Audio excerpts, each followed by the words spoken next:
Body shot, ooh, that hurt, didn't it? When the adrenaline starts pumping and you know what you can do with this right hand, it's hard to not do that. Here are your hosts, Derick G and AJ. What's going on, folks? Welcome back to another installment of the Bloody Water Podcast. My name is Derick G, and I am your host, and let this be your greeting for the next 90 minutes or so. Folks, we got a big fight on our hands this week. If you've been tuning into this program, then you know the name Magomed Ankalaev, the dark horse of the light heavyweight division, the man who dropped his UFC debut but has been on a tear, on a surge, on a win streak like no other, about 7 of them since that fight happened. I've been saying for a long time the man's going to be a future champion. He has to get past a very tough test and a staple of the light heavyweight division of the UFC in its totality in Thiago Maretta Santos. But we're going to talk about all that in just 1 second. First, let me bring in my co-host, the New Mexico native, the Santa Fe bomber himself. AJ, brother, what's happening? Top of the morning, my man. We got to jump straight into some news and notes, brother. So I wanted to know your thoughts off the bat. Terrance McKinney, you remember that guy that we were talking about just the other day, right? You know what I mean? The dude who comes in, he starches Matt Favola in his UFC debut. The dude that comes in and he just submits Faraz Ziam, a killer, the smile killer, actually, in quick notice. Well, he steps up on 8 days' notice to fight the UFC veteran Drew Dober at UFC Vegas 50, man. Ricky Guillen, the original opponent, he unfortunately suffered a groin injury. Might be a torn groin, something like that. I don't want to speculate too far, but this is big news, brother. What are your thoughts off the bat? Man, when I started doing a little research on the fight card coming up, and I was like, Terrance McKinney, he fighting again? And I remember the doctor interview saying, he's like, I'm ready to go. Start me up whenever the case may be. I didn't take any damage or too much damage anyway. I'm ready to go.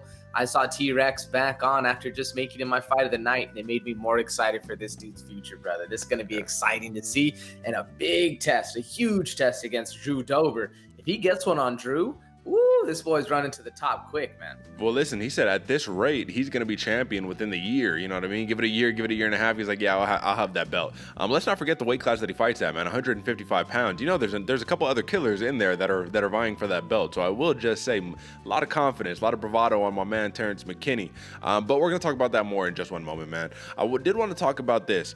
We had big news that I feel like couldn't wait until the word on the street on the post show. You know what I mean? I just feel like personally, this is too big of news to sit there and just hold back. So Kayla Harrison, my man, you know what I mean? The golden woman in MMA right now. She signed a historic new contract with the PFL despite UFC and Bellator offers, brother. She signed a multi-year too, which is kind of surprising, contract over at the PFL.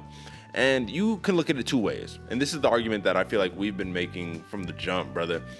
You can take the glory, take the pay cut, go to the UFC, be the best, fight the best. Or you can take easy-ish fights, easier fights for millions of dollars, set up you and your family for generational wealth for, you know what I mean, generations to come at that point. Do you falter for doing this? What do you make of the news? And how do you think this will impact her legacy in the long term?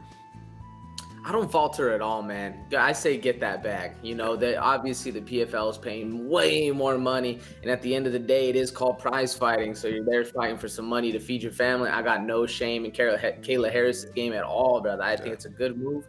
Does it tarnish her legacy in the sport? Like, not necessarily her legacy, but man, it really makes me wish we could see some of the other fights, you know. I can see where you're coming from if other people say, you know, oh, she should have been fighting the best for the best. If this was, you know, a kumite and this was a movie setup, 100%, I agree with you. But this is life, brother. She got to pay those bills. So I don't falter at all. What about you? What do you think? No, I absolutely don't falter. I'm not surprised. I thought that this would happen. I thought, like, if she really was chasing the glory, okay, we come over to the UFC. But I said it from the jump. I was like, why would you risk the pay cut? Why not just take the money and keep it running? I will say this is going to be one of those things that I think we're going to look back on in the next couple iterations of the UFC generations or MMA generations, where we'll say, damn, I wish we could have got to see Kayla Harrison versus so-and-so. Most likely the number one bout they're going to be talking about is Amanda Nunes versus Kayla Harrison, but really, we still got to figure out how realistic that ever was, because she fights at 155. That's her catered weight class in the PFL, and she'd have to go at least down to 145, if not 135, to really, you know, make some real push in the UFC, I think, unless they did just a one-off special thing for her. So either way, I just wanted to talk about that real fast. That was one of the biggest acquisitions or free agency decisions that we've had in quite some time, to be honest. Since, what's another big one that happened? I guess Michael Chandler when he left Bellator and came to the UFC. That was another big one right there. But either way, AJ, man, today we're going to be talking about someone who is the first bout of the night. We'll talk about it more as a sleeper in a second. But Azamat Murzakanov. And I apologize if I butcher the name. He is an undefeated light heavyweight set to make his UFC debut at UFC Vegas 50, brother. He's 10-0. He totes an 80% finish rate, and he holds a first-round knockout against Andre Muniz, brother. This was back when Andre Muniz was fighting at 205. He is now a 185er, and he is wreaking havoc in the 185-pound division in the UFC right now. But what do you make of that? Not obviously, we're going to talk about him a little bit. You know, I don't know too much about him, but what do you just make about him holding a knockout win over Andre Muniz and seeing how good Andre Muniz is faring in the UFC right now? I just think that is a big accomplishment to have on your record right there. What do you think? Oh, yeah, Derek, that's a huge notch on the belt, and I think that's why they give him such a tough test like Tafon, the Don, and Chukwe coming up, man. That's going to be a scrap of a first fight of the night. Yeah. And Azamat, man, he's up to the challenge. Like you said, 10-0. This dude's on a serious kill streak. I almost made this my sleeper just because of how serious of a fight this was. Yeah. But there's a couple others out there that are seriously and we've given Tafon a lot of shine. So, I mean, just going from how big and how glorious we hold Tafon and his come up, it speaks a lot to Azamat and he's going in this future, man. Absolutely, brother. So I'm very excited to see this bout. I'm glad that it's the opening bout of the night. We do have a few light heavyweight bouts on our hands this weekend, so I do think we're going to see a lot of knockouts, a lot of people going to sleep. AJ, just big fights around the world right now that's happening. We have Adam Boric versus Mads Burnell. This is number 2 versus number 2 in the featherweight division at Bellator 276, which once again is going head-to-head with the UFC on Saturday night, man. I don't necessarily know how I feel about that. I don't know why they're doing it that way, but it will be fun to watch out for. But the big one, AJ, one we've been talking about for weeks that I just need to know your final last words on the man right here. Kevin Lee versus Diego Sanchez, brother, the Nightmare. This is happening. The Nightmare, he weighed in. They both successfully made weight, but at the stare downs or whatever you want to call it, Diego Sanchez, he stared into the camera and he pronounced himself. He said, "I am the mountain." Enough said, brother. Well, how do you think he does come fight night, my man? Does he have a chance against Kevin Lee? Oof, man. I think he has a chance to entertain. Yeah.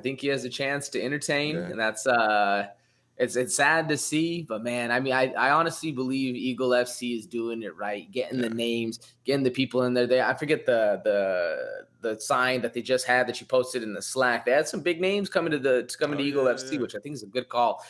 I think Kevin Lee might smash this weekend coming up. Diego Sanchez, even though he's a homie, it's going to be rough to see, man. Yeah, brother. It was Hector Lombard was one of the fighters that they just signed. So they sound like all the old school, you know what I mean, dudes who have already been cut. Junior Dos Santos, that was the big signing right there. JDS and Hector Lombard. So it makes you wonder, what era am I living? Is it 2010 all over again? I'm not sure what's happening here. But either way, my man, Eagle FC, the big thing that I wanted to talk about, though, with that Sanchez-Kevin Lee fight is that it is at super lightweight, so 160 pounds. So I am very excited to see that. They're opening up the weight class to 160 pounds, and Kevin Lee might fare a lot better at 160 than he was doing at 155. You know, it might be that sweet spot between 155 and 170. Either way, my man, a lot of fun fights to tune into this week and weekend, folks. We already had Invicta going on by the time this is recorded. Like I said, Bellator, Eagle FC, UFC, lots of fun stuff. Tune in, folks.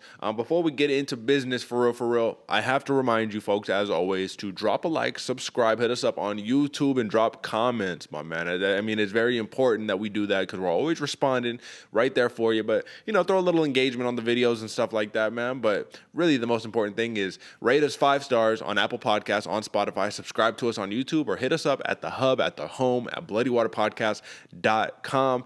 AJ, they can find us on Instagram at Bloody Water Podcast and on Twitter at Bloody Water Pod. But aside from that, my man, I think it's time that we jump straight into some sleeper bouts. How do you feel about that? Yeah? Sound good? Do it, Derek. All right, brother, let's do it. It's time for some fight night.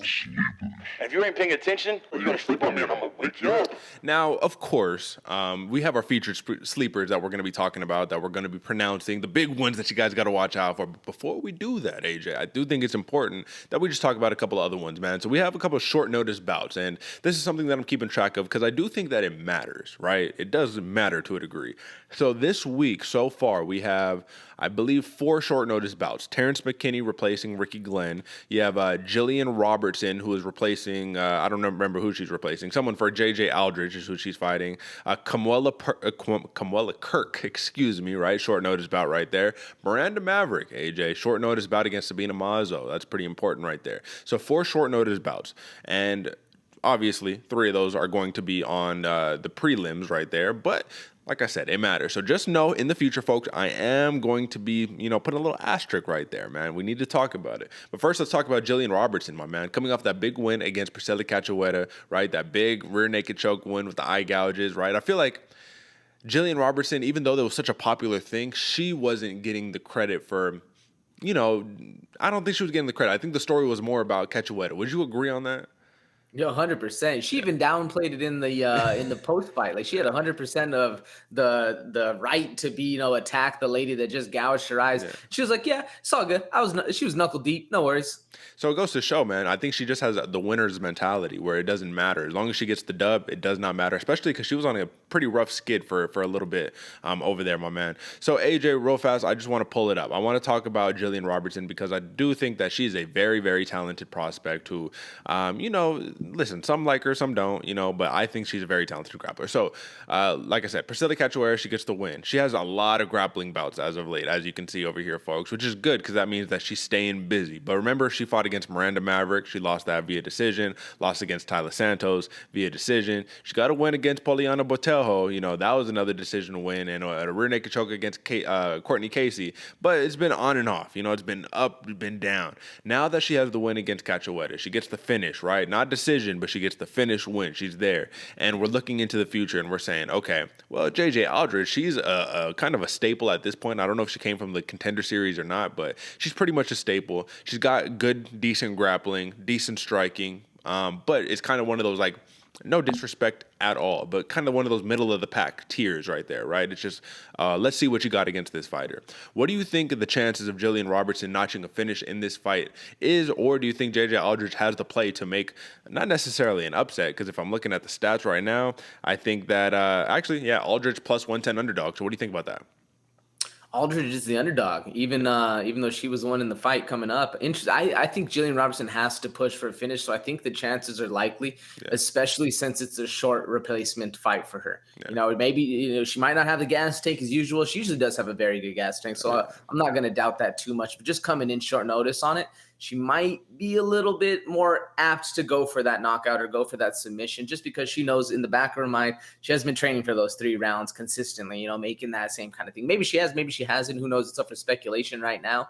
But I think the finish is a lot more likely, especially because what was that? That was the Miranda Maverick fight where she should, there was some debate whether she won or not. So she's a little jaded from leaving it to the judges, especially like you said, Derick, going up and down like that when everything's a decision, it kind of messes with your mind. So I think we're going to be seeing a Jillian Robertson hunting for that finish, or like I said, knockout, submission, doesn't matter. She's going to be hunting for that finish for this fight against JJ Aldridge, which makes it more entertaining, especially in the women's division. What do you think, Derick? We're gonna see her dump the tank right away. We're gonna see a calculated Jillian Robertson. Well, under the tutelage of Dean Thomas, Jillian Robertson has grown very, very.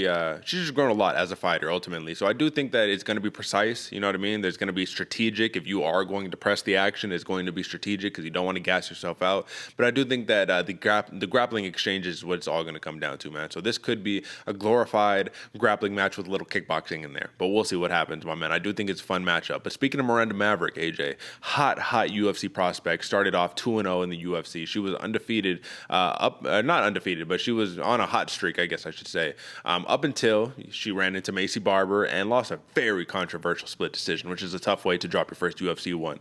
But then she fights Erin Blanchfield, and then we all forgot, oh yeah, Erin Blanchfield is a killer. We thought Miranda Maverick was a killer, and she is a killer, but Erin Blanchfield is known to be played with as well. So you start off hot. You're pronounced as this fighter who's, oh yeah, watch out for her. She's going to be fighting Valentina coming up here soon. You drop 2, you got to get one back on short notice here, and now is the opportunity to do it against the Colombian queen, Sabina Mazo, man, a very long, rangy fighter who doesn't have a great ground game, which can be exploited, but she does have a long jab, and she can hit you from distance, which is something that I think Miranda Maverick will struggle in a little bit. And real fast, I just want to look at the reach difference right here. So Sabina Mazo, 70-inch reach, 65.5-inch reach for Miranda Maverick. Will she have trouble getting in on the inside using some of her grappling, or do you think that this is a smash spot on short notice for Miranda Maverick? Oh man, right off the bat, I think smash spot for Miranda Maverick. I mean, Sabina Mazo just kind of fallen off of at least the mental game that a lot of people or the memory of a lot of people. You know, she's kind of hasn't really been too active. I'll pull up her last couple fights right now, but either way, man, she has been less known, at least, especially against Miranda Maverick, where Miranda, I think she's going to come in and she's going to use that push, that pressure that she always has been. Yeah, Sabina Mazo's last fight was in 2021. Manny Baum was supposed to happen in 2022, but not staying too active for the Colombian queen. And either way, I think that's going to at least be a pushing point for Miranda Maverick, where she's able to kind of keep that pressure, keep Sabina Mazo uncomfortable, and then win the fight that way. I think it's the best route for Miranda Maverick, especially because she is very dominating in the cage and a presence. You know what I'm saying? You know when you're fighting somebody and they're a presence in that cage and they almost own that. You feel that kind of tension and heat. I think that's the same kind of fighter Miranda Maverick sits at. She walks in with a heavy foot, man, and when she's out there plodding around, she has some serious pop on her shots. Going to be very fun, and if she does get these to the ground, it's going to be a smash spot all day. What do you think, Derick? Well, I do think that Miranda Maverick I think it's the mental game more than the physical game right now that's plaguing her, because I just have a feeling that she puts a lot of pressure on herself. I feel like she has very high aspirations in the way that she runs her fight camps, which I think is kind of family run to a degree, not necessarily, but very family oriented. How she kind of goes around about her career from just what I've watched, like Anatomy of the Fighter and stuff like that. Shout out to that program and all that stuff. I just think she puts a lot of pressure on herself to succeed, to put on a show, all that good stuff. And this is going to be the bounce back spot. So we'll see what happens. I think that this could either be a smash spot or a trap game. You know what I mean? One of those where it's like you can once the momentum starts going down a little bit, things can go down really, really quickly. But when you are fighting a Sabina Mazo who lost her last 2 against Alexis Davis and Maria Agapova, you can see that her wins, even though she came off of, let me see, did she come off the Contender Series? No, she came out straight out the LFA. So she's lost to Marina Moroz, Alexis Davis, and Maria Agapova. Marina Moroz and Alexis Davis were both really good wrestlers. Agapova, it's the striking, but she ended up getting choked out in the 3rd round. So if grappling is the issue, we'll see. But she does have wins over Shannon Dobson, JJ Aldrich, who we were just talking about, and Justine Kish, who is in the Bellator, who is about to be fighting Ali Malay McFarlane, which is going to be a fun fight in Bellator. I don't know why I brought that up. Sorry. Brain works funny over here. But either way, man, that's going to be a fun fight to watch out for. I think that's really just the main point that we need to make over here. So just a couple more before we get into our featured sleepers, AJ. Tafon Nchukwi versus Azamat Murzakanov.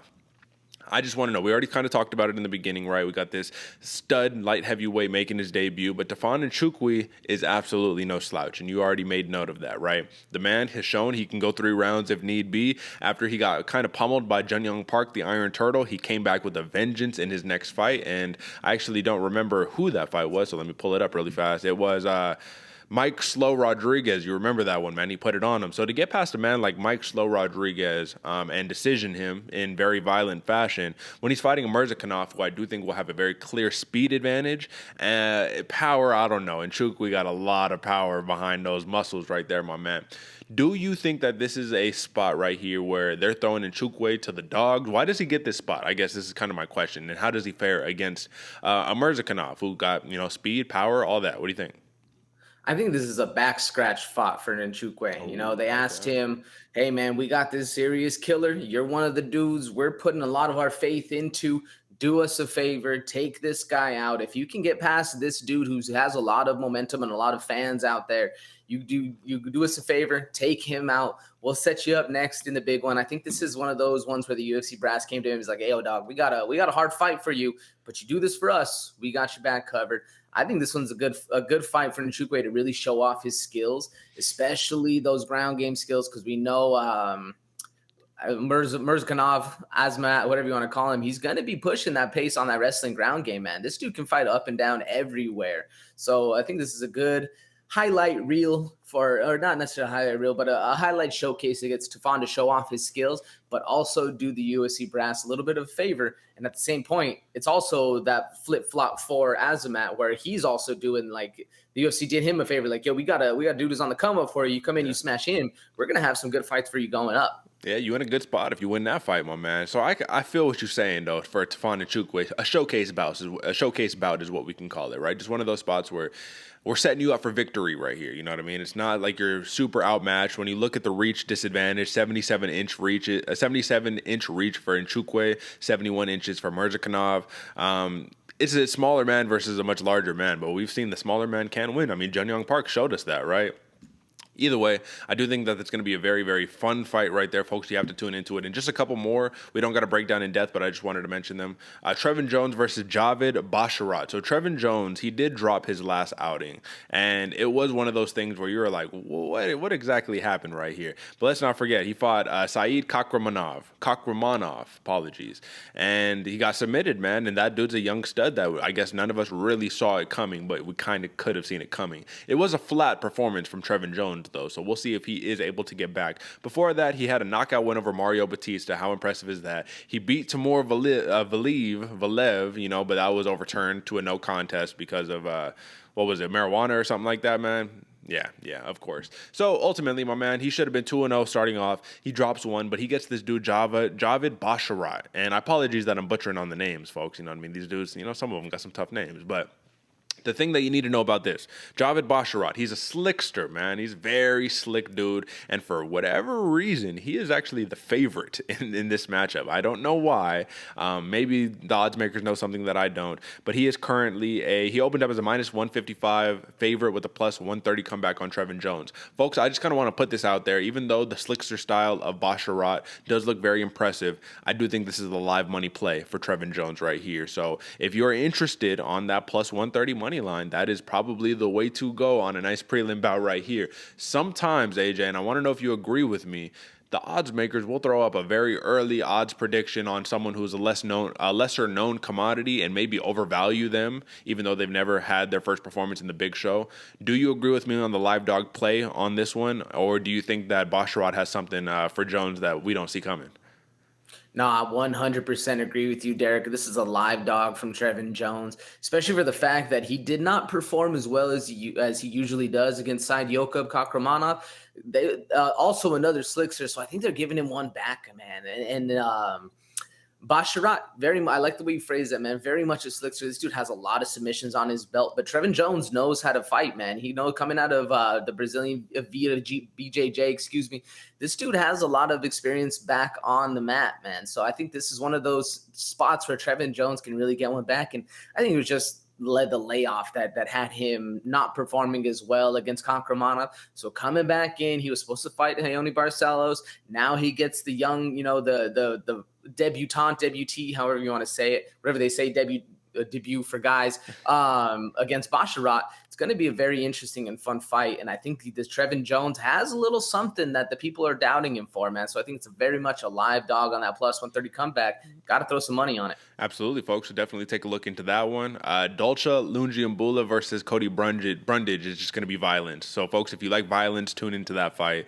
And then lastly, our featured prelim, Matthew Semmelsberger, Semi the Jedi, right? He's fighting AJ Fletcher. If you like spinning techniques, if you like crispy right hands that knock people unconscious, if you like two big boys banging it out and definitely leaving one person sleep on the mat, you need to tune into that fight. But it's the featured prelim for a reason, folks, so you already know that. Just remember, AJ Fletcher is coming off of the Dana White's Contender Series where he had a massive flying knee KO that earned him a spot. Had Dana White standing up out of his chair like, oh my God, you know, it was a banger. So, folks, those are just the kind of prelim pour over right there for you. If you like the segment, drop a like, subscribe, all the fun stuff. But AJ, let's get into the featured sleepers, my man. Damon Jackson versus Kamuela Kirk, my man. This is an important matchup in the featherweight division. Got the 33-year-old Damon Jackson versus the 27-year-old Kamuela Kirk, who has not fought since he beat Makwan Amirkhani kind of a long time ago at this point, my man. And it's kind of interesting because to have an impressive UFC debut and to just not fight for a while after that,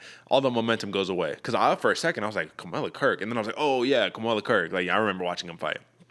However, his win over Amir Khani was impressive, but Amir Khani gassed out really early, and we know that was kind of the story of that fight.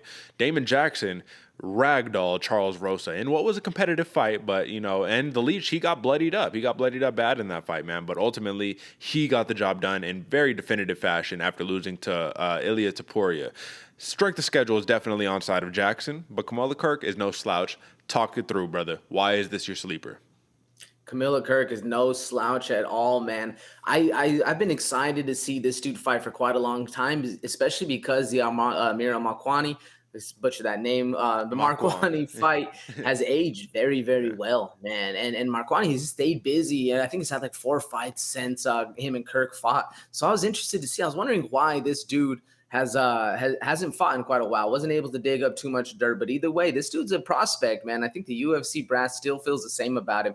Putting him up against the Leech is going to be very interesting because Damon the Leech Jackson, he's going to be all over you. He's not going to gas out. He's down to get bloody. He's down to go in there, has great kicks from range, and then all the ground game you can ever ask for. A grinder, a fighter, one of the fighters that on this show we really like to see, because this dude's putting it to you nonstop. That entire 15, 25 minutes, whatever it is, Damon Jackson's going to be on you. It's the reason they call him the Leech. And Kirk is a slick up-and-comer, man, and he's still growing, still getting better. Like I said, I'm just curious to why he had that little bit of a layoff. So there's always that little asterisk right there. But this dude is smooth on the feet, can snatch a submission, and I think there's a lot of push for him from the UFC brass to get him better, man, to kind of leave him up. This is a big, big fight, man. It's a huge test on the UFC prospect's hands. And I think the UFC sees where he's going, sees how he handles wrestlers, and wants to throw him more wrestlers. So that way they're building up. Maybe they're building up somebody who can stop the wrestling pressure of all the Russians that are coming in. Because so far that's been the only unanswered skill besides a calf kick that we haven't really seen taken advantage of. And it seems like the UFC's building up these prospects, just throwing them at wrestlers, throwing them to the people that are going to be shooting the consistent ground game pressure and trying to stop him. And it's for that reason, that's why I chose this fight as a sleeper, man, because I think Kirk has what it takes in the cards to be one of those fighters, those elite fighters coming up in the division that stops the wrestlers. We haven't seen it yet in the UFC. We've seen it in the PFL and in Bellator. We've seen some of the Dagestani smash style not really work as well. But in the highlight, in the big show right now, it's smash season all day long. And I think with a couple more developing fights, Kirk can be that one. And this is a big fight right here to see if that's the case. If he can get one on Damon Jackson, it's going to be very high praise and a skyrocket to the top, but probably more wrestlers coming in his way. What do you think, Derick? Are they building up a prospect, or is this just smashing for Damon Leech? No, it's going to be tough because I think that this is a tough fight for both fighters right here. But I was asking myself while you were saying that, I was like, how is this different from the Makwan Amir Khani fight? Like, how is this very different? It's kind of the same style of fighter, if you really think about it. Amir Khani, great with the submissions, has some decent stand-up. Damon Jackson, he's a pressure fighter. He's got some decent stand-up, but he wants to grab a hold of you, and that's the same thing Amir Khani was trying to do. The big thing that I think that makes this like an X factor in this fight is that at the end of the day, 17 of Damon Jackson's 19 wins have come via finish, and that's a scary prospect. But if you think about it, 11 of Kamala Kirk's 12 wins have come via finish. So it's like between them, they have 28 finishes, my man. So this is going to be a very scary fight for both fighters. I don't think either one would be smart to take each other lightly in any sense of looking at it as a smash spot, looking at it as a favor, a layup, anything. I think this is a fight to the death type matchup because Kamala Kirk has also got some good jiu-jitsu off of his back, man. So just to the level of Damon Jackson, no. But to be able to fend off Makwan Amir Khani in his last fight, yes. I wanted to read this quote real fast, AJ, and the quote goes as such. This is by Kamala Kirk in an interview recently. He says, "I love the matchup. Damon's a tough guy. I believe he has 17 finishes. 17 of 19 wins are by finish. 14 are by submission. Those are the kind of guys I like to fight. I want to fight somebody who goes out there and looks for the finish as much as I am looking for the finish. Between the two of us, we have 28 finishes, and I don't think the judges are going to need to stick around for this fight. They won't be needed. He's going there with the same mentality as me to finish the fight." So that gives you kind of an inside look into what the mindset of at least Kamala Kirk is going into this fight, which is get the job done, no need for decision, knock him out. And I think that with his 4-inch reach advantage, 75 inches to 71 inches, that's going to be the play for him, right? Stay at distance, pick him apart. Because why fight jiu-jitsu with the dude who finishes everybody with his jiu-jitsu? You know what I mean? Either way, whoever wins this fight, I do think is going to get a big bump in their stock. However, AJ, you know that there's more to lose for Damon Jackson than there is for Kumuela Kirk. He has wins over Mirsad Bektik and Charles Rosa. So for Kumuela Kirk, beating a dude who has wins over those guys, I think that's going to jump him up just a little bit. Fun fight, AJ. And we don't even got to give a pick on that one, man. Just let us enjoy entertainment value. Should be a fun one on the prelims right there, AJ.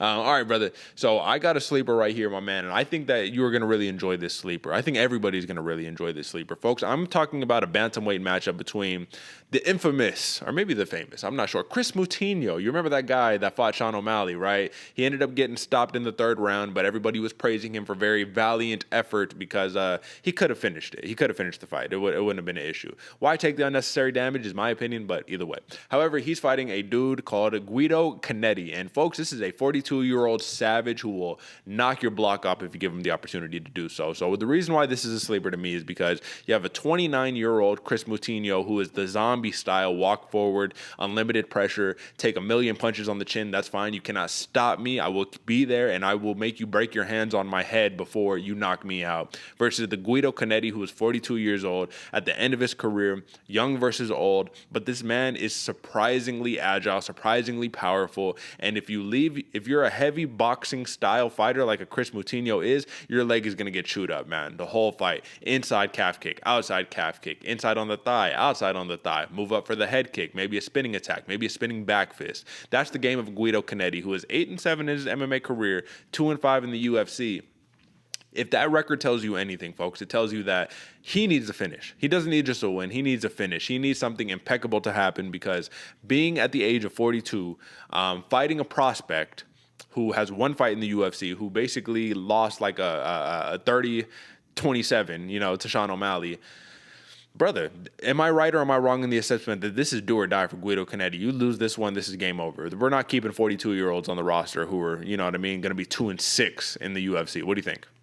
This is a must-win fight for Canetti for sure, and this is actually the why you do favors for the UFC, man. Moutinho is kind of getting one of those fights where it's like, bro, you can win this. Like you did us a favor, man. Thank you. And we're throwing Canetti to the dogs, but at the same point, Canetti's been a dog and he's lived in those scraps for quite a while. Whenever I think of Guido Canetti, man, I think of that little. And no offense, he's 5'6", so I say little, but that little shitstorm, that little dude's a pain in the ass. Yeah. He can knock your block off. You underestimate him, he's gonna jump up, crack you right in the teeth.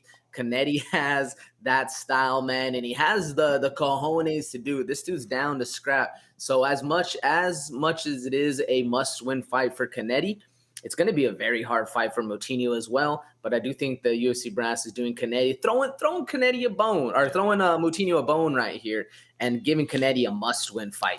Well, here's the question that I have right here. 68-inch reach apiece for both of these fighters. Both of them are southpaws. This is set up to be an absolute war. However, Canetti does average 2 takedowns per fight at a 50% clip. So if he mixes in some takedowns to this, I think that will make things a little more interesting for Chris Moutinho specifically. But I think Moutinho is going to just come forward with that smash style, man. How do you beat a kicker? You crowd the kicker. You don't let them kick. You turn a kicker to a boxer. And I think Moutinho has the skill set to do that. But you can't blindly walk forward the way he did against Sean O'Malley. So I hope we don't get a repeat of that. Because as much as this is a sleeper, folks, the reason why this is a big sleeper to me is because this is violence. This is going to be entertaining. But AJ, I did want to ask you, just in terms of the career, the longevity of a Chris Moutinho, you have to learn from that, right? You can't just the Korean Zombie, even though he eats a bunch of shots like that, he at least gets a bunch of first-round finishes. Like, he's not sitting there just getting beat up for 3 rounds. Do you think that there's going to be a little switch to the game plan, or do you think, well, hey, man, this is what got me he's minus 150 favorite, bro. I don't know where I'm going with this. What do you think? Can he do that? Can he just walk forward like that? I mean, he can, and it's going to earn him a lot of fans. Yeah. But will it be the longevity? I mean, it's the quick pop in the pan, or is it the flash in the pan, or are you looking for a steady burn right there? Yeah. That's up to Moutinho, man. And can he do it? He did it against Sean O'Malley, but I think at the same point, Sean might have been pulling some of those punches until that 3rd round where he was like, dude, this dude's talking shit. Now I'm going to have to knock him out.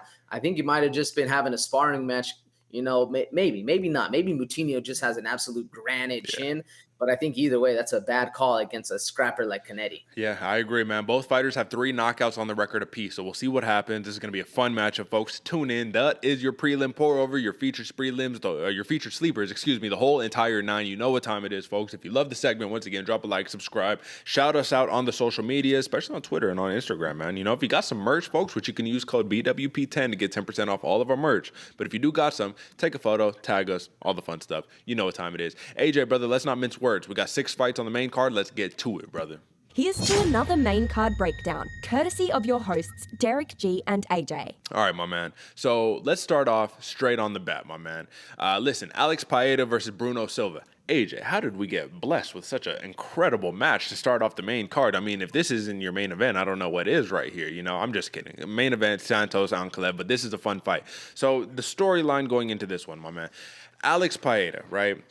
He's knocked out 4 of his 5 MMA opponents thus far. In his sole loss, he was submitted in the first round in his MMA debut, right? He's a very decorated kickboxer, bro. You know what I mean? He has a 33-7 kickboxing record, 21 KOs, and 2 wins over the current champ, Israel Adesanya. That's the big storyline going into this one. But for Bruno Silva, who on his hand is seeking his 8th win in a row, he's currently on a 7-fight knockout streak, not just a win streak, but a knockout streak, and he holds an astounding 86% knockout rate, 19 knockouts and 22 wins. But 5 of his 6 losses have come via submission. We're not going to have to worry about that against a kickboxer like Pereira, but this is a smash spot. This is a somebody go to sleep spot. This is a why is Bruno Silva a plus 150 underdog spot? However, I can understand why, because I don't think I've ever seen a nastier left hook in my life, aside from Mike Tyson, than from Alex Pereira. He stiffs people with this left hook, brother, time and time and time again. Did he need it in his last fight against Andreas Michailidis? No, he needed a flying knee straight to the dome, a couple punches. We'll finish that one off. I want you to take the floor, AJ. Just give me your take on this matchup in its totality. We know how good Bruno Silva is, but I still think that this is a little bit of an uphill battle. Even though I was saying, why are the odds like this? I still think this could be an uphill battle against the power of Pereira if Bruno decides he just wants to strike with him and not use his jiu-jitsu. So take the floor, brother. What do you think? Man, I agree with you, Derick. Uphill, I think it's an uphill battle both ways, to be honest with you, man. Because if Bruno Silva, just stays on the feet, just stays in the striking battle, lives in the lion's den against Alex Pereira. This is our Pereira, however you say that, butchering names. This isn't a name podcast, folks. Either way, if he stays in the lion's den against Alex Pereira, this is going to be a very interesting fight because Bruno Silva is very dangerous in the blitz, man. This dude has all the power, but what happens when you're blitzing and then you're staying on that singular path with a slick striker that can step off the line and hit you with that bomb of a left hook? Man, it makes for some fireworks to be had in the octagon, but at that same point, Bruno Silva has the X's and O's to be able to drop down, get this fight to the ground, get Pereira in those deep, bloody waters that we like to see, where he doesn't know exactly what's going on and makes this a mixed martial arts fight. How this unfolds, I don't know, because Bruno Silva, does like to throw those hands, get in those firefights, and sit back and literally, this dude's on a roll for just power, explosion, and fast fury fights, man. This dude is very entertaining. There's a reason he's on that first fight on the main card. I'm a little surprised to a point about those the underdog, the betting odds, I'm a little surprised he's the underdog, but I can see why, because Pereira is such a up and coming, has so much like talent and skill behind him and praise, especially you beat the champ twice, knock him out in one of those. And on the video, you can see him talking shit. It makes a little bit of intrigue. So I can see why people hold this dude in high regards. But my question's all about the ground game. If the hands and the feet kind of start to fail and Bruno Silva shoots that takedown and gets things to the ground, how well will Pereira do? That's a big question for me. How well do you think he's going to do, Derick? Is he going to be a fish out of water? Is he going to hold his own down there? Well, you remember in the Michailidis fight, he had him down on the ground early, but Pereira was able to walk to the scoot himself, but scoot over to the cage, use the cage as his best friend, get up to the feet, and once he got back up there, the next shot of Michailidis, you're a little tired now, right? It takes a little energy to try to get me down. You got to think about the frame. This is the big thing for me. The frame of Alex Pereira is the important thing. He's 6'4", 79-inch reach, so that's the big thing. Is like in a striking battle. This is the problem, AJ. I had actually heard rumor. This was not a rumor, right? Word on the street, Now this was like an interview or something like that where Bruno Silva said he was like, like, I'm going to be striking with Paeta. Like, I'm not no scary cat. I'm not going to Habib this. I'm going to go out there and I'm going to go out strike him. This is what I do. And you see him in all of his fights, man, where it's like he's just playing with fire all the time, even though he has that jiu-jitsu background. So Andreas Michailidis is a BJJ black belt, and he's still, and I mean, that doesn't mean you're a great wrestler, right? Maybe you're good off your back, but that doesn't mean that he's going to be able to just pick up Paeta and keep him there over the course of 3 rounds because of the frame of him, man. Those long legs, it's hard to just pick him up and scoop him down when you can balance on one. You have a post everywhere you go with those super long legs. We'll see what happens. I don't know if Bruno Silva will even shoot for a takedown. He shot for 0 takedowns in the UFC. Like, that's crazy, right? You know what I mean? Why neglect 50% of your game, especially part of your game you're so talented at? But overall, my man, X's and O's. Paeta, he's longer. I think he might be a little faster, honestly, than Bruno Silva. But Bruno Silva pops a big punch. And he has big winding hooks when he really starts opening up, starting to throw those big right hands and whatnot. Is the left hook coming into factor in this fight, AJ? Is the left hook going to make the appearance and close the show on this fight? Because for Paeta, I mean, that 5-inch reach advantage, man, why not just stick back a distance and do what you've done your whole career, which is kickbox with this dude? Oh, 100%, man. We're going to see left hook Larry coming out all day. I mean, it's when a guy is so dangerous in the blitz like Bruno Silva is and trusts himself so much that he doesn't even have a single shot in the UFC. This dude hasn't gone for a single takedown in the UFC.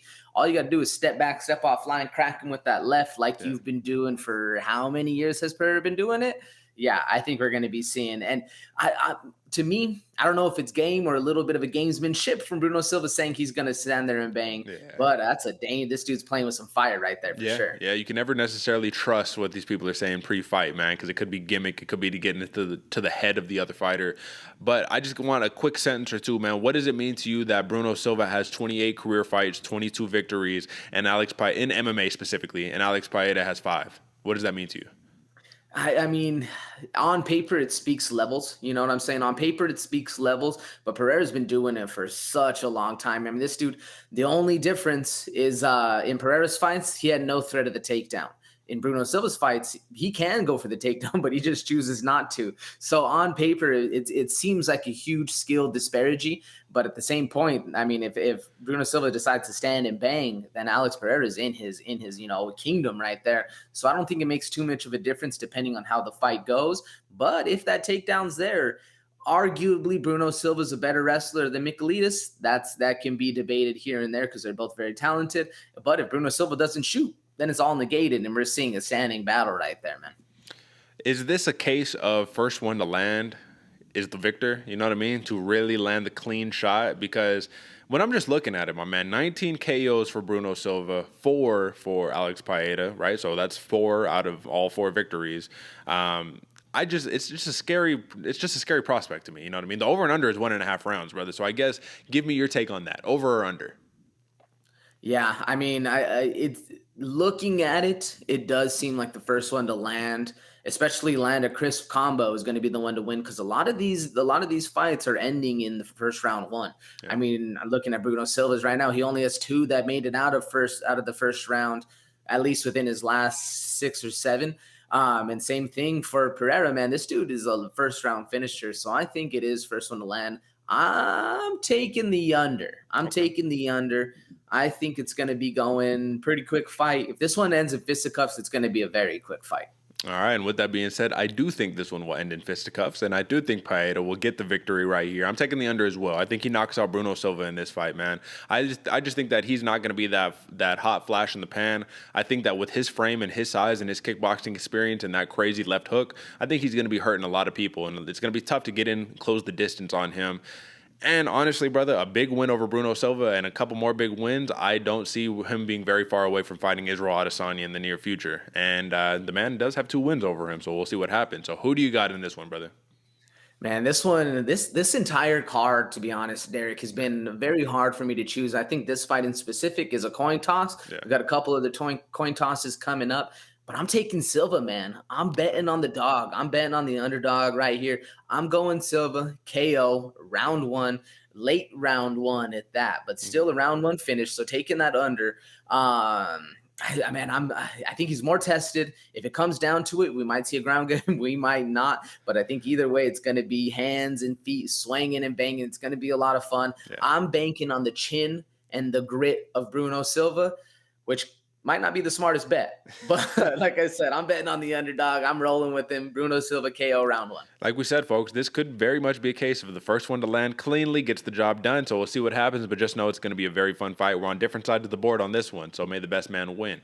All right, AJ, Drew Dober versus Terrance McKinney. Like I said, this is 8 days notice for Terrance McKinney. This is a short notice bout, and Drew Dober is no slouch, but though he is no slouch, he is on a little bit of a skid right now. 2-fight losing skid to Brad Riddell, unanimous decision, a fight where he dropped Brad Riddell. He hurt Brad Riddell on multiple occasions, and Islam Makhachev where he got smashed, arm triangled in the 3rd round.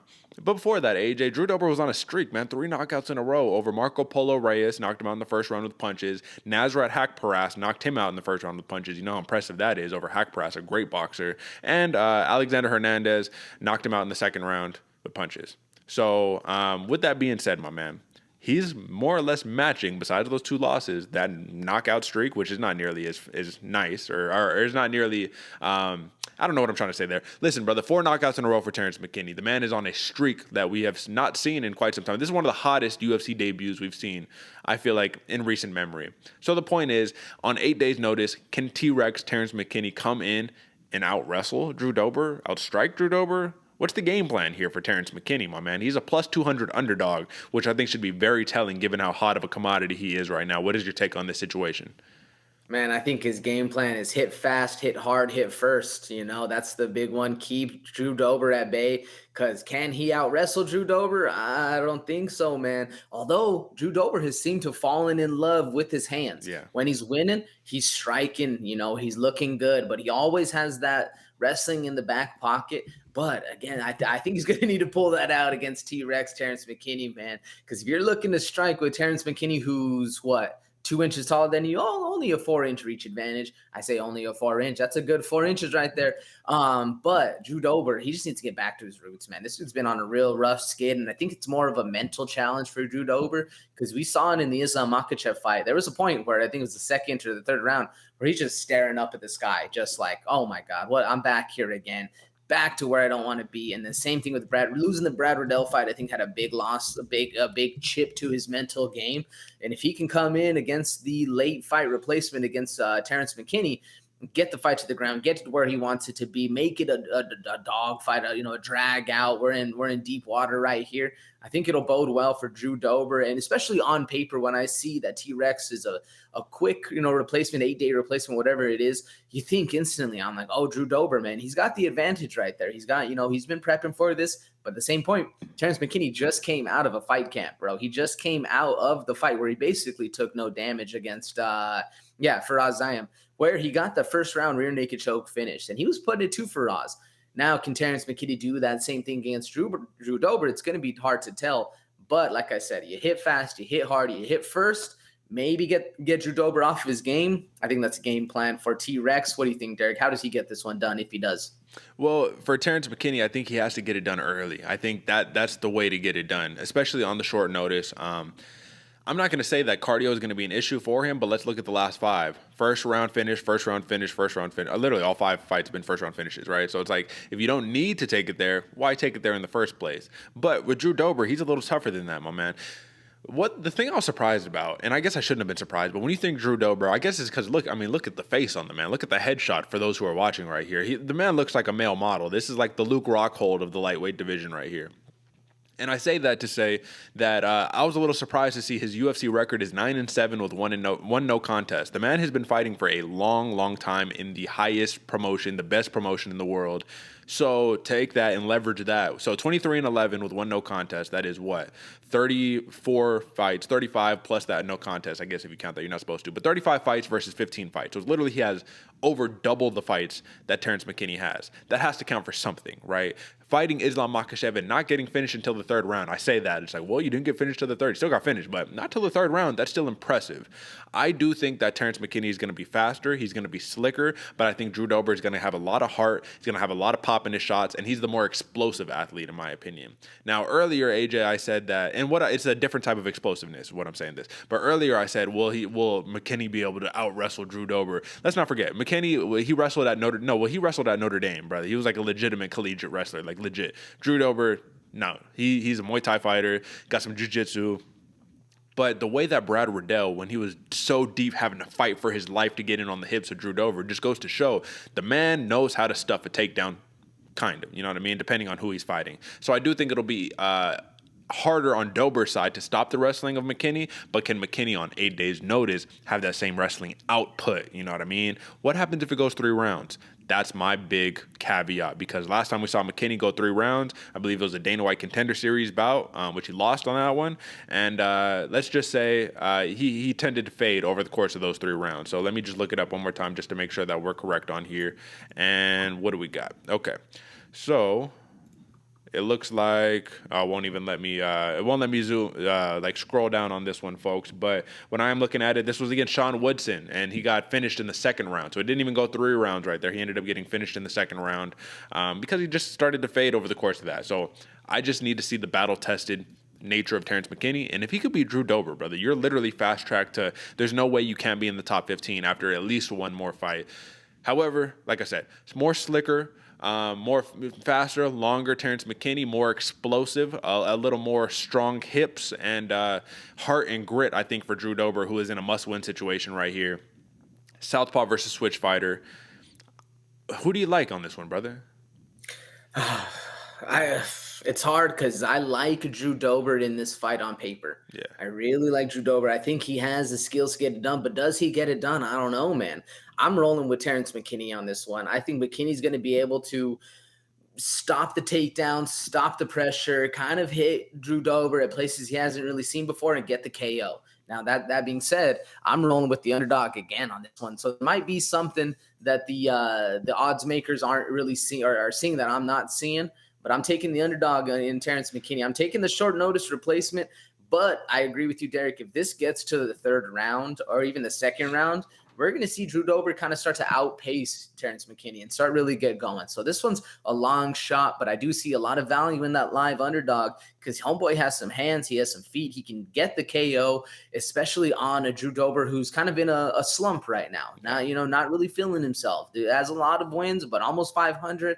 This is a must-win fight for Drew Dober, and I think the pressure might get to him. So like I said, man, I'm taking Terrance McKinney. I'm taking a round 2 knockout, an early round 2 knockout. I don't know if that's the over or under, but if I had to guess, I'm saying it's the under. I'd say, 2.5? What is it? 1.5, brother. 1.5. Mm-hmm. All right, I'm taking the over. What is that? No, I'm still taking the under. I'm still taking the under because an early round 2 finish. Okay.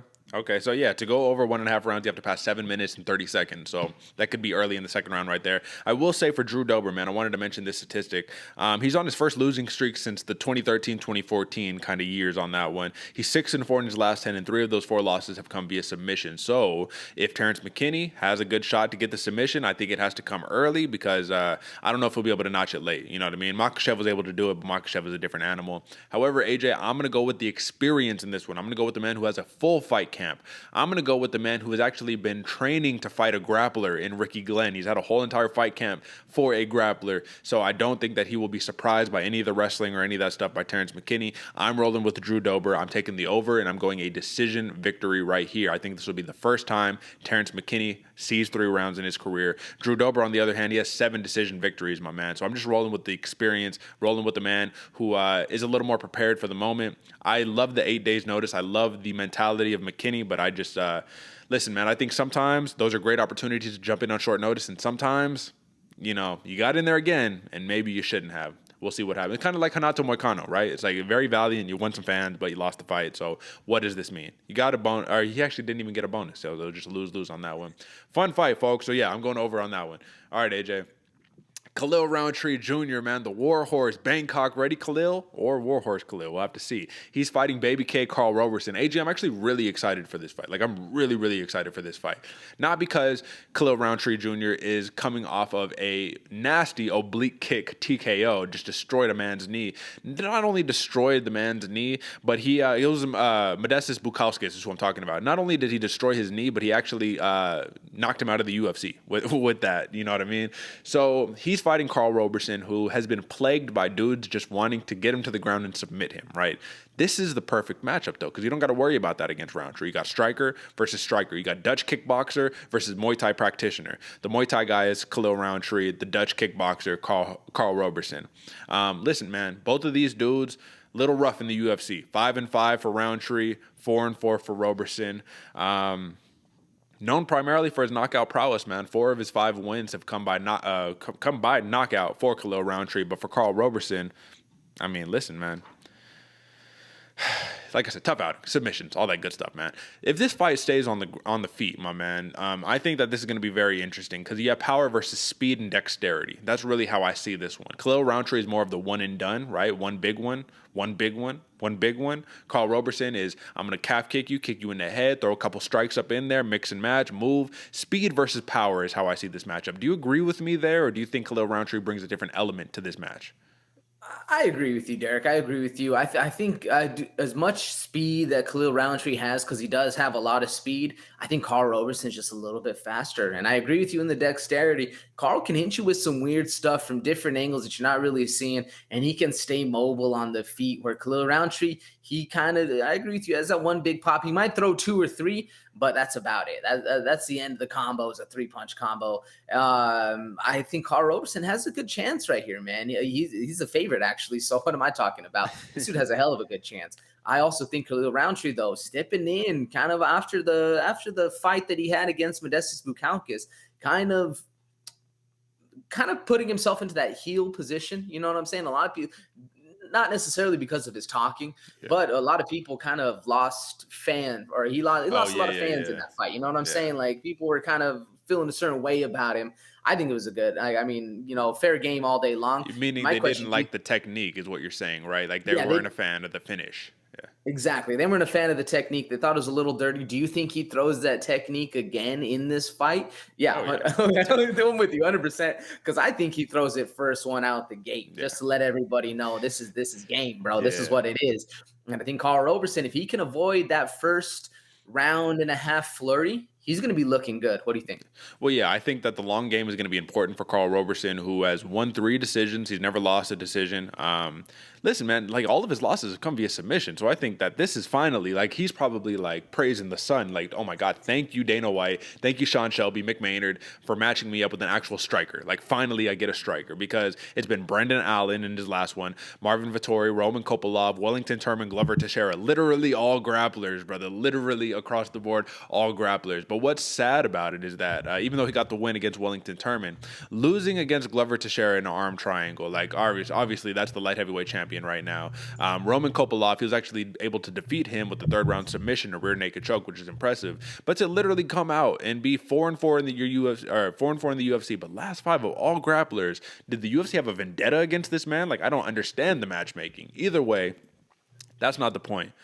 Khalil Rountree Jr. is very up and down, and we always say he's one of the hardest fighters not only to pick their fights, but to bet on, because we don't know if it's Khalil Rountree, Bangkok ready Khalil, the one who comes out and smashes Eric Anders, the one who, you know what I mean, like I said, had that oblique kick to Modestas Bukauskas, or is it the one that fought Marcin Prachnio, who faded over 3 rounds, who really didn't bring it, the one who got smashed by Jan Kutalaba in the first round, who got smashed by Johnny Walker in the first round. I'm a big fan of Khalil Rountree. We both are. We've been praising this man for a long time. But I do think Karl Roberson, though he is a betting favorite, though he is the faster, slicker, probably more technical fighter overall, I do think that Karl Roberson has become a forgotten man because of the losses. He had a lot of steam early in his career, but now it's a little rough. So I like the minus 130 play here. The over and under is 2.5 rounds. Is someone getting knocked out early in this one, AJ, or do you see this coming to a decision? Because the last time that Rountree went to a decision was against Prachnio. The last time that Roberson went to a decision was against Wellington Turman, and that was some years ago. So what do you think? I think if this goes to a decision, it favors Roberson a lot more, man. The gas tank is always in question for somebody with that big of muscles as Rountree. And I think if this is going to an early finish, it's going to be more in favor of Rountree, man. He has that explosive pop on his shots. So does Karl Roberson. Don't get me wrong. Karl can find a KO for sure. But I think it just favors more of the style of Khalil Rountree, that Bangkok ready Khalil Rountree that we see where he's throwing heat nonstop. He's going to sit there in your face, bang it out and let you fall on the mat as you should. But if you don't get that, then you get tired, you get gassed out, and that's where it's going to really favor Roberson. And like I forget who said this first quote initially, but if you're fighting if you're fighting for a finish, you're not going to win the decision, and I think that's really what's going to happen here. If we're looking for a finish, I'm banking on Rountree. If we're looking for a decision, I'm banking on Roberson. And this one, another coin toss for me, man. And you're right, Derek. It's just very hard to call Rountree's fights because you never know how he's going to show up, man. He's one of those fighters that's either his night or it's not, and it's always hard to call. Karl Roberson, if he can come back, this is a nice comeback win for Roberson. If he's able to get back on track and kind of have that steam kind of pump back into his own machine, it'll be interesting. Me personally, man, I'm leaning Rountree. I think Rountree's going to get it done. I'm going Khalil Rountree KO round 2, letting the leak out of the bag right now, or the pick out of the bag right now. Khalil Rountree, if he can show up on game day, focused, ready, peaking as he should be, it's going to be a very rough fight for Karl Roberson. But that being said, Karl Roberson is very much game, and he can get things done. Like I said, another coin toss for me. What do you think, Derek? Well, first, brother, 2.5 rounds, over and under on that one. I'm taking the under. Early KO round 2. Yeah, smart man. I think that Khalil Rountree, if he does get the job done, it has to be early. I think he has to get it done in the first round. I will say that I'm gonna counter you on this one. Both the fighters are 6'1", 76.5 inch reach for Rountree, 74 inch reach for Roberson. So a little reach advantage for Rountree. Both southpaws. There's one element of Karl Roberson's game that we have forgotten, though, and we have not talked about, and that is he can grapple a little bit, brother. Like, he can take the back, he can choke you out, and he's slick with it. So if he does find himself getting hurt, if he does find himself being outmatched on the feet, which I kind of doubt just because he's literally striker versus striker on here, I don't see why he wouldn't be able to say, well, Rountree, you don't grapple. Let me exploit that disadvantage against you. We'll see what happens on this one. I'm leading Karl Roberson. I think that this is a bounce back spot for him. I think Khalil Rountree needs more than the one and done, more than just one shot at a time to be successful against a high level striker like Roberson, who, if you watch him, he's just so fluid in his movements, man. Whether it's kick to the body, kick to the head, kick to the calf, mix it up with some strikes, throw some spinning techniques. I like Roberson. I like the over. I like him dragging this fight out, getting Khalil Rountree tired around rounds 2, round 3, and either getting a finish late or running it to a decision. So I'm going to rock with Karl Roberson here, the minus 130 favorite, folks. If you like that play, I would suggest it, because for Khalil Rountree, as much as I do think you have a shot at winning this one, AJ, you're just banking on it coming early, finishing early. Because it's hard to see Khalil Rountree, even though he has won 3 decisions, it's hard to see him win decision against Karl Roberson here, even though he had a decision win against Eric Anders. So that's the pick on that one. We can move on to the next one, AJ. This is a fun one, man. Super Sodiq Yusuff versus Bruce Leroy, Alex Caceres. And you see how they did my man dirty for those who are watching. Alex Caceres, they cut off part of his afro, man. The afro was too big. But this is a fun featherweight contest. Sodiq Yusuff is coming off of his first UFC loss, which was against Arnold Allen in his last outing. The last time he lost back in 2017, he rattled off a 6-fight win streak in response. So I expect to see a very motivated Sodiq Yusuff. However, it's kind of refreshing to see my man Alex Caceres with the number 15 next to his name, right? And I think that for that reason, he's going to come out motivated as well. So he has opened up, AJ. I want to know what you think about that. He has opened up as a betting favorite in 4 of his last 5 wins. He has cashed in on all 5 of those fights, even the underdog spot when he was fighting Sung Woo Choi, right?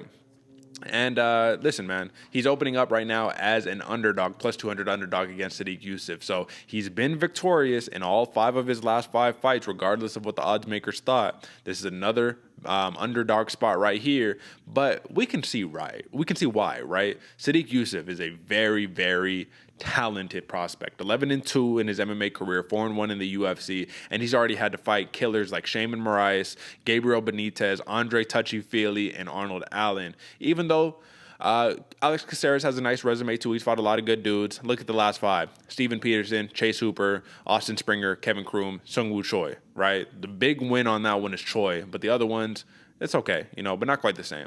What do you think about this matchup, my man? Is Sodiq Yusuff probably going to come out on the front foot, going to be able to piece up the very flow style of Bruce Leroy, or is he going to be too unconventional, unorthodox for Yusuff to get his hands on him? Man, I think we have a potential fight of the night on our hands with this one, Derick. On paper, this is the fight. This is a scrap. This is one of those ones where like, oh, okay, this is going to be very entertaining. Even if this was a point battle, it's still going to be entertaining. I don't think it's going to be a point fight. I think this one's going to be a scrap trying to take some heads off because in his last fight against Sungwoo Choi, Alex Caceres kind of playing around a little bit, having fun in that flow style, mixing things up. And then he gets tagged and then he realizes like, oh shit, I'm in a fight. I got to put this dude out. Chokes him out in round 2, gets things going, but was hurt. And if you get hurt against a fighter like Sodiq Yusuff, who's going to be all power, all pressure, going forward on that front foot all day long, you're going to be in some trouble. This is a scrap, bro. When I saw this one on the card, I was very excited because this is going to be a lot of fun, man. They always say styles make fights, and these two style of fighters are going to make for a very fun fight to watch. If we see Sodiq Yusuff, I mean, we've seen Sodiq Yusuff fight for a long time. Great head movement, very powerful. If we see his style of fight coming in against Alex Caceres, where Caceres isn't able to do anything, isn't able to get off the center line, isn't able to move, hit those weird, awkward strikes, it's going to be a very fast fight. But if Caceres can stay fluid, stay mobile, stay out of range, you work those kicks, work those spinning attacks, have Sodiq missing and guessing where his opponent's going to be and then miss those shots, we're going to see a very entertaining fight at that, So this one, I think either way, however this unfolds, it's going to be very fun to watch. But, man, Sodiq Yusuff has a right hand that is an absolute piston, and you got to watch for everything coming out of Alex Caceres. Well, my question is, how do you think Caceres deals with the pressure of Sodiq Yusuff? It was in your face the whole fight. And even though the stat is a little misleading, it's noted that Yusuff averages 0 takedowns per fight, but he ends up in top control, half guard on a lot of opponents, whether it just happens to be a trip and fall and a scramble, whether the other opponent pulls guard. In either one of those situations, my man, Yusuff has showed very impressive wrestling, especially in this fight against Andre Fili, who's a great jiu-jitsu practitioner. So how does Caceres deal with that pressure? It's hard to fight off the back foot, but he could fight off the back foot as good as anybody can. Yeah, that's what I was about to say. He can fight off the back foot with some of the greatest, and I think he's going to need to utilize that and the lateral movement, man. Staying on the outside, hitting the switches, especially because he has that karate style where he's able to dip and dodge inside and out. I think he's going to have to utilize that, but at the same point, you got to watch your chin because if you dip when you should have dodged, he catches you with that piston. That's how a lot of his opponents end up on that ground, and then you got the top pressure Sodiq, man. Very entertaining fight. Even though I like Sodiq Yusuff here because I think he's fought the tougher dudes as of recently, and he's got the higher number next to his name. This was a dude who we were saying like a couple more wins, he's in that title contention. Obviously, he dropped the one to Arnold Allen. Now Arnold Allen gets that spot instead. But I think Alex Caceres is absolutely not one to be played with. At plus 200, I do think he is a live dog on this one. But at the same time, man, I think we're going to see a very motivated Sodiq Yusuff come out and try to assert dominance in this fight, which we can see it physicality-wise, right? We have two different frames on these guys. Sodiq Yusuff is small. He's kind of like a power ball, you know what I mean? Just like very tight, muscled, a ball of iron. Alex Caceres is that longer torso frame, you know what I mean? So when it comes down to just power exchanges and strength, do you think Sodiq Yusuff will be able to win those exchanges, man? Like against Andre Fili, he was bullying him around a little bit, which was very surprising. But they have a similar frame. Fili and Caceres do. So just give me that, and then we'll give our picks on this one. I can see what you're coming from because Sodiq, he presents as the more powerful striker. He has the bigger body, he has the bigger back. Caceres, though, he has the technique to strike. You know what I'm saying? When somebody has power, unconventional power, because they have the right technique and know how to bang, that's Caceres. So power on this one, on paper and on visual, I give to Sodiq. But Caceres has some sneaky power to him as well, man. Yeah, I agree, man. So when it comes to the submissions, if Alex Caceres can notch a submission, he would be the first to submit Sodiq Yusuff in Sodiq's career. 6 knockouts for Sodiq, 3 for Caceres, 9 decisions for Caceres, and 5 decisions for Yusuff. The big thing to take away is that Caceres is clearly the more experienced fighter, 14-10 in the UFC, 19-12 overall. So we'll see what happens in this one, but I do think that on the feet, if there are no grappling exchanges, I can see Caceres doing a little bit of work, man. A lot of striking off the back foot. But how does that present in the eyes of the judges? Is this the Ji Young Kim versus Priscilla Cachoeira all over again? I don't know. But the over and under on this fight, AJ, is 2.5 rounds. So do you see an early finish, or do you see this one going the distance? Ooh, I'm taking the over, Derick. I see this one going to decision. As much as, don't get me wrong, I think a finish can happen. I think both fighters are going to be pushing the pace, looking for things, and we're never really going to find that finish, man. I think it's going to be a very entertaining fight back and forth. I guess I'm going with the underdogs for most of this card, man. I'm rocking with Alex Caceres, and I'm going by decision. I see a lot of value in that plus 200 comeback, and if Caceres can fight his fight, it'll be a very long and entertaining fight, but you got to watch out for that power of Sodiq, man. Yeah, I think it's going to be a very technical fight, but in two different types of technical, right? Sodiq Yusuff is a very technical fighter. He'll throw the head kick, throw the right hand on top of it, really mix up his strikes, head movement, throw all types of varieties from the head to the body to the legs. Alex Caceres will do a lot of the same, but his is a little more flowy, technical, you know what I mean? Hitting you karate style. I think it's going to be a very fun fight, brother, at the end of the day, man. So I'm rocking Sodiq Yusuff, and I'm going decision on this one, man. I do think the man is going to be motivated. I do think he's going to be coming with that forward pressure, and I do think if you're on your back foot the whole entire fight, not only are you getting tired faster, which shouldn't be a problem for Caceres. He has a great gas tank, but it's just not a good optic in the visuals of the judges. So if it comes down to a decision, I'm thinking Sodiq Yusuff edges this one out, maybe a couple takedowns in there. But that is my play, minus 240, favorite, Sodiq Yusuff. Co-main event, AJ. Marlon Moraes, the Magic Man, versus the Kung Fu Monkey Song Yadong. AJ, man, Marlon Moraes is on a little bit of a slump right here. Not just a little bit of a slump. He's lost 3 of his last fights, and all 3 of them he has been knocked out. Never good for any fighter. He's known for his head kicks, for his beautiful knockouts, for his power. The man hasn't won via knockout since his 2018 victory against Jimmy Rivera. Knocked him out in the first round. But that's pretty telling, right? For Song Yadong, on the other hand, even though Magic Marlon Moraes has the speed, he has all of that, Song Yadong is one of the fastest fighters that I've seen in quite some time, man. And his fight against Casey Kenny showed me a lot. And when he won that, even though it was a split decision, man, the speed to be able to beat the power technical fighter, that's just, like I said, it just spoke volumes right here. So when you have a man who is lacking a little bit of confidence, like Marlon Moraes is, versus the young up-and-comer who is on a nice little win streak, 2-fight win streak, but he's doing really good overall in his career, this is all to lose for Marlon Moraes, not much to lose for Song Yadong. And I feel bad because Marlon Moraes, he got jumped into the deep water as soon as he came into the UFC. He's 4-4 in the UFC, but look at his last 5. Merab Dvalishvili, Rob Font, Corey Sandhagen, Jose Aldo, Henry Cejudo. Look at the last 5 for Yadong. Julio Arce, Casey Kenny, Kyler Phillips, Marlon Vera, Cody Stamen. AJ, does Marlon Moraes get his mojo back in this fight? That's the real key. Does he get his mojo back, or is Song Yadong going to give him too many problems with his speed, with his leg kicks, with his movement? What do you think? I think if there's ever a fight for Marlon Vera to get his mojo back, it's this one. Song Yadong's going to be in there in the pocket, ready to scrap. And Marlon Vera's a scrapper, man. He's known for his flash. Brother. Marlon Moraes. Marlon Moraes. Excuse me, Marlon. Marlon Moraes is a scrapper. Either way, they're both scrappers. Yeah. But Marlon Moraes is very much a scrapper as well, and down to sit in the pocket and throw those kicks. So I think this is a style where you're going to have Song Yadong pushing forward the entire time, and you're going to have Moraes coming back, firing those shots, staying with the power, because Marlon has some sneaky power. They call him the Magic Man, but he has some very sneaky power, and he can pull it out at any time. Very much an old school style of fighter when I think of Marlon Moraes. Very much that classic that we like to see. So I think if Marlon can stick to his roots, stick to what got him to the show, he's going to get his mojo back. Excuse me. What do you think?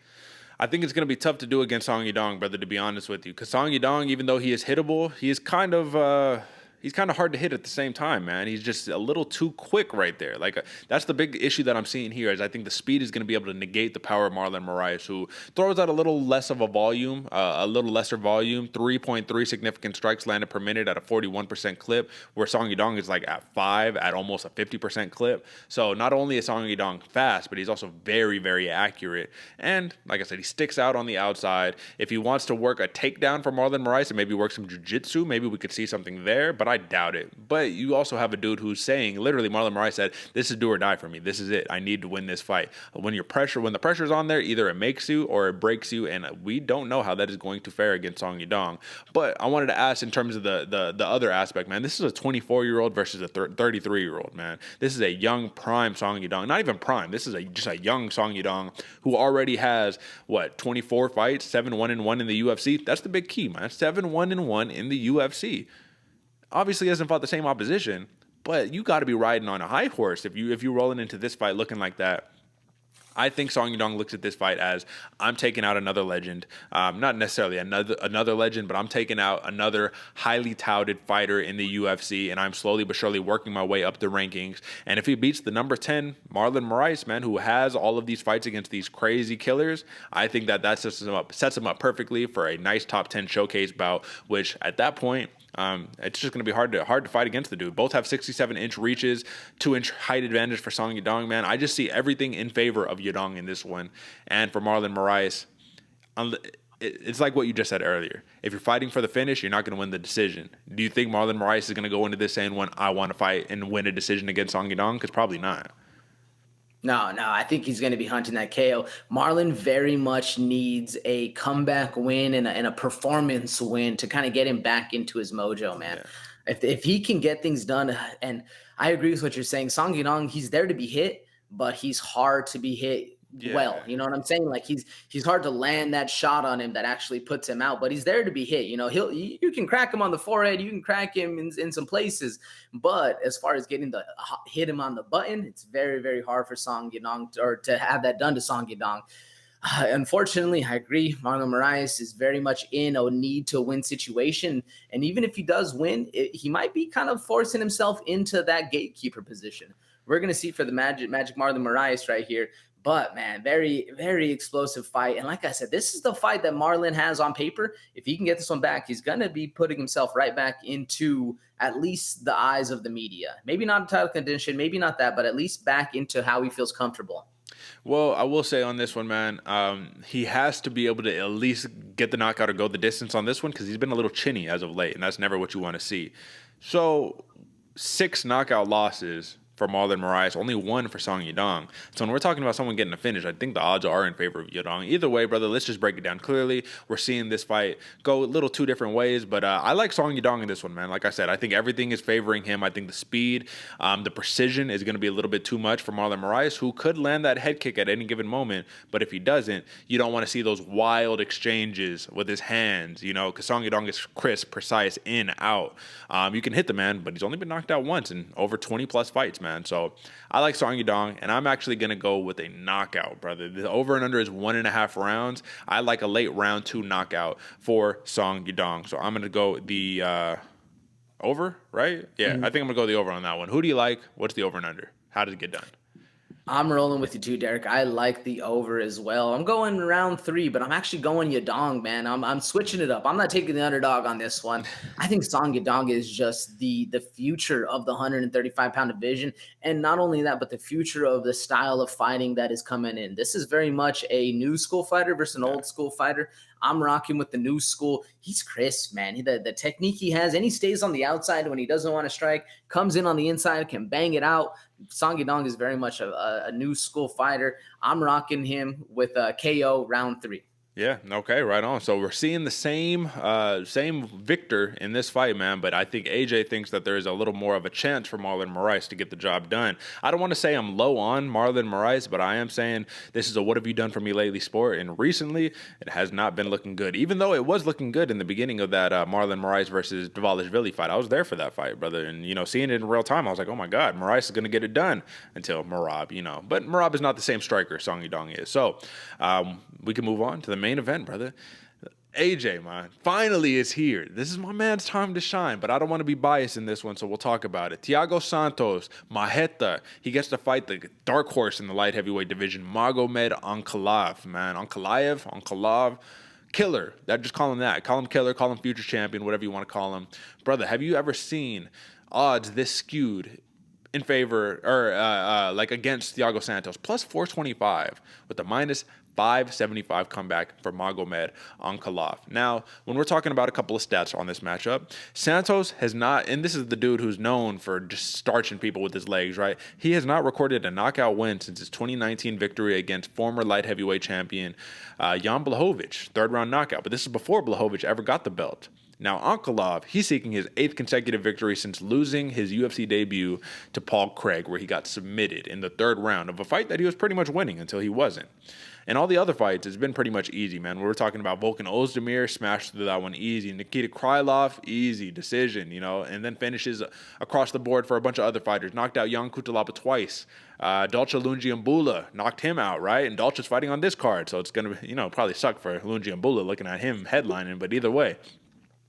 Thiago Santos, brother, after the John Jones fight, which is something we just need to talk about, I think every fight for Santos coming out. Best performance of his career. A lot of people thought that he basically beat John Jones. He should be the light heavyweight champion, or at least at that time. Blew out both of his knees doing it. That could have been it, brother, because we've seen a slump in Santos since that fight. I'm never going to count him out because he can always get the finish, but we've seen a slump in recent history. He loses to John Jones, and then after, he gets submitted by Glover Teixeira, loses the decision to Alexander Rakic, and then he wins a close decision against Johnny Walker, right? But Johnny Walker's been slumping himself. It's just not the same. We don't see them hit the blitz anymore. We don't see the same athleticism, explosiveness. And against Magomed Ankalaev, who I think has a clear speed advantage, has a clear technical fighting advantage, has a clear grappling advantage, has basically every advantage you can have aside from power. I think Santos does hold the power in this contest. How can Santos win this fight, AJ? He has to pull on his vet experience, man. Dig deep, stay. It's hard because I agree. I think Ankalaev has everything going for him on this one: speed, vigor, youth. Power can be debated. I think Magomed Ankalaev, he has some power to him. Santos just doesn't. If this was pre-John Jones, I'd say power all day to Santos, even speed at that point. But he's kind of fallen off, man. He's kind of lost that little bit of what made him Maretta, what made him as dangerous as he is, man. So the way I see Thiago Santos winning this fight, staying with the leg kicks, staying low leg kicks, low calf kicks, get the speed and the power of Ankalaev kind of off the timing and fight a decision fight, man. Just fight him into those 5 rounds. Because if I'm not mistaken, this is Ankalaev's first 5-round fight. I could be wrong looking at it now. But if Santos can get this deep, into the fight, into those 4th, those 5th rounds, yeah, Magomed, this is waters Magomed has never been in, So if he's able to get him there, fight a point-style fight, and get the win from the judges, I think that's Santos's best fight. Now, doing that, staying perfect for 25 minutes, very, very hard against a very talented fighter like Ankalaev, man. Killer is a very apt name for this dude because he has a lot of finishes. He can come in, bang you up, whether it's on the feet, on the ground, whatever it is. Very dangerous fight and almost a must win for Santos. I mean, it's debated whether he actually won that Johnny Walker fight. It was very, very close. But in order to stay relevant, I think Santos really needs this win. What do you think, Derick? How does Santos get this done? Well, I like your idea saying fight for the decision, brother. Just be smart. Don't look for the finish and just fight for the decision. But it's just gonna be so hard, man. Because Ankalaev, if Thiago Santos does have success with the leg kicks like Volkan Ozdemir did against Ankalaev, well, what does he do? He wraps you up. He takes you to the ground. He says, okay, I didn't like those leg kicks. Now we're fighting on the ground. How did Thiago Santos lose against Glover Teixeira? He got smashed against the ground. Alexander Rakic, I don't remember. I think that was just a very kind of boring back and forth. Not boring, but very technical kickboxing matchup. So not a lot of grappling there. But we clearly have seen that is the kryptonite of Thiago Santos. He does not want to just be sitting there laying on his back. And Magomed Ankalaev can do that. I mean, he did that to Ozdemir. He did that to Krylov. He didn't need to do it to Kutalaba, but he can. At any given time, he has that grappling, which was what makes him such a scary fighter. And AJ, just to hit on your point earlier, he has fought 5 rounds once. It didn't go all 5. He only went 4. He ended up getting a finish in the 4th round. And this was against none other than Maxim Grishin right there, brother. So let me just put that out there. That's what I'm saying, man. Like, Ankalaev is such a decorated fighter. He's fought really good opposition, and he's finished a lot of really, really good guys. I mean, he's got a decision win over Klitz and Abreu. I always think that's very important. Knocked out Marcin Prachnio, but I mean, I guess that's not the most impressive thing you could say in the world. Either way, Thiago Santos has to just fight technically. He has to throw more punches, and he has to just beat up Ankalaev's leg, I think, if he wants to have success in this fight. But if not, I think Ankalaev could run away with this one, brother. I think that from the technicality on the feet, the technical prowess, in and out, speed, picking them apart. Every time Thiago Santos tries to throw a leg kick, I can see, especially if it's blind, I can see Ankalaev just hitting him with 2, getting out the way. Do you think, though, AJ, because this is my big caveat into this one, it's 5 rounds, does Magomed Ankalaev say, I not only need to win this fight because I know I can win this fight, but I need to do it in impressive fashion. I'm not going to wrestle. I'm not going to grapple. We're just going to go toe-to-toe, and may the best man win, and I'm looking for a knockout because that's what he was highly touted for. It was a little lackluster seeing him decision Volkan Ozdemir and Nikita Krylov when everybody was going on the unders on that one. Everyone said, no way, this can't go to a decision. This is not possible. So what do you think, like, overall, man? Can he get the job done in a finish like that? Does he take that approach, or does he play it safe and just get the win? No, I think he takes that approach, man, because I think that's his best avenue for winning. Santos is getting better on the ground. I'm not sure if he's a black belt or what, but he's getting better with his training with his wife. It's not Yana Kunitskaya. Thank you. Yeah. He's getting better, man. The ground game's getting better from Santos, and this dude's very underrated on the ground. Very talented, but a lot of people think he's just stand up, fight, kick, swing, and bang. But Santos can get it done on the ground. Now, can he get it done against a wrestler like Ankalaev? That's very, very hard. And that's almost more what I'm a little excited to see, because I think Ankalaev has the power, has the speed, and if he can keep this one fighting, staying on the feet, I think he has the advantage. Well, Santos is a jiu-jitsu black belt. He is also a Muay Thai black belt. So, I mean, he got the chops on both ends. But being a black belt, clearly, so I always say, man, jiu-jitsu is great. I love jiu-jitsu. You know, I practice jiu-jitsu myself. But you got to have wrestling in there too, man. The wrestling is the big important part, because jiu-jitsu versus wrestling, a lot of the times the wrestlers can overpower the jiu-jitsu. You get them in the half guard, you smash them, you hold them down, and you don't let them use their guard against you. That's the whole point. Ankalaev, on the other hand, my man, he is a decorated Greco-Roman wrestler in and of himself, man. So it's not only wrestling, it's one of the best wrestling bases for mixed martial arts specifically, because you're just grabbing them right above those hips, throwing them down, and it's, smash style from there. 75-inch reach for Ankalaev, 76-inch reach for Santos, so a slight reach advantage. I just think that he has to have a higher volume on the feet. That's the only way he could win this fight. But clearly, as you can tell, I'm leaning Ankalaev. I'm not leaning. I'm like fucking falling Ankalaev. I think it's all day Ankalaev on that one. I love Thiago Santos as the fighter. We all grew up watching him, grew up watching Maretta smash style, blitz style. But unfortunately, man, that's just not necessarily the way that he fights anymore. And it just is what it is. So over and under on this one is 3.5 rounds. And I think it's that way for a reason. Brother, are you going over and under?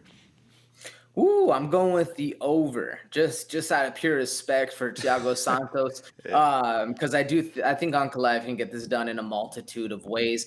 I'm going Ankalaev, and I'm going by decision. Like I said, taking the over. I can see why he's such a big favorite, and I can see why the over-under is at that 3.5. It makes a lot of sense, but like I said, Ankalaev by decision. This is just the future of the division, man. I know you're taking Ankalaev, but how? I think that this is either going to be a really, really, really late finish, like a fifth round finish, or it's going to be a decision. I do have respect for Thiago Santos only being finished 6 times in his career, right? But 3 times via knockout.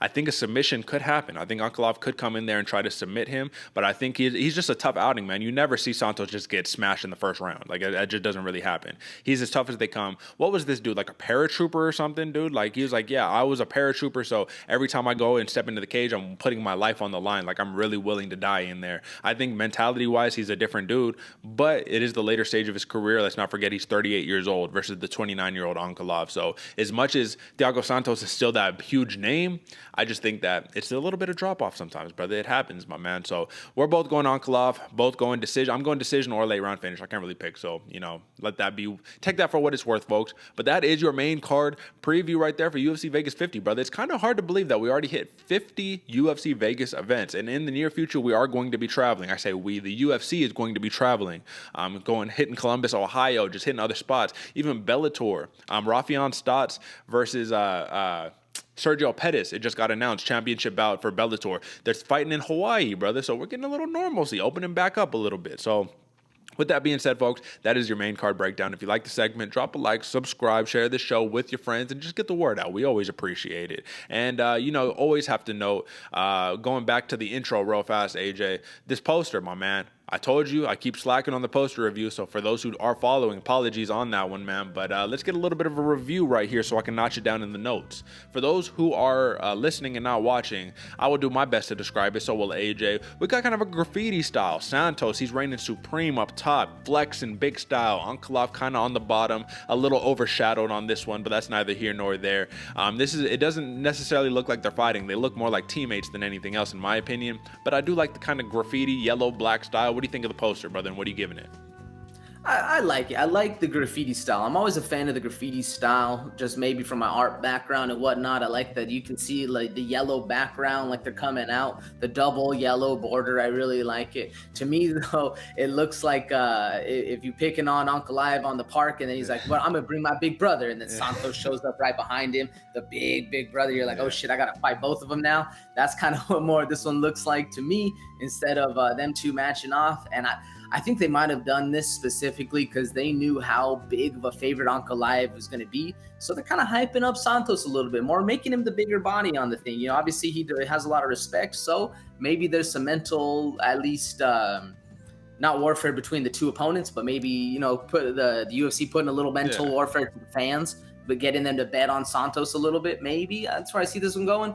I'm rating this one a 6, Derick. All right, I'm rocking with a 7 personally on this one, but I do like what you're saying on that one because ultimately at the end of the day, what it is saying is we have to sell a narrative. We can't sell a one-sided show, right? We have to at least make it seem competitive, and I do think it will be a competitive bout. Don't get me wrong. I don't think this is going to be a smash style. It can be, but I really hope it's not. I think Thiago Santos, we can't disrespect the man. Put some respect on Maretta's name, even though he's a plus 425 underdog. My lord. AJ, my man, listen, it's always a pleasure breaking down the show, my man. And once again, I already announced T-Rex. We got the short notice about. You have to watch out for that. We have the fun fights, and we also have Ton Lee versus Gary Tonin, one championship at 155 pounds. It's going to be a fun fight, folks. If you love MMA, if you love combat sports, Bloody Water Podcast is the home, the hub, your premier source for combat sports analysis, recap, wagering. Clearly, we do the over and unders, we do money line picks, and every now and then when we have them up, we will be assigning the prop bets and doing stuff like that. Unfortunately, when I was looking at the sports books today, they did not have the prop bets up for the fights yet, so blame them, don't blame us. But at the end of the day on this one, AJ, man, we will be back on Monday to break down the post show. Like I said, quickly, 50 events in UFC Vegas. You'd love to see it. How time flies. Over here, what is this, episode 124? My lord, man. Gotta love it. AJ, do you have any last words for the people before we get out of here, my man? Biggest thing, let us know what you're doing in the comments, man. We've been replying to a lot of people out here. Let us know who's winning, who you're taking, why you're taking them, and why you love the fighters you love. Because maybe we're missing something. Maybe we're missing a little, you know, here or there, a little inside knowledge, and it comes from those commenters as well. As share it with your friends. Let them know. We've been slowly grinding, but we've been with you since the beginning. The best MMA coverage out there in the entire world is right here, and we love you for the support. Share it with your friends. Let them know. And like Derick says, pick up your merch. WP10, 10% off. You already know what it is, folks. Let's get it going. Let's get it, man. And I will say lastly, I've been getting a lot of love. People have been saying, oh man, I watched your videos. You hit on all of those picks, right? And for the most part, I mean, both of us, we went, 4-1 on that one, right? For the most part, yeah, we did. So definitely tune in. This is where you need to get your info at to make the cheddar, make the green. You know what time it is. AJ already said it all better than I ever could. So we're just going to finish there, folks. Until next time, peace.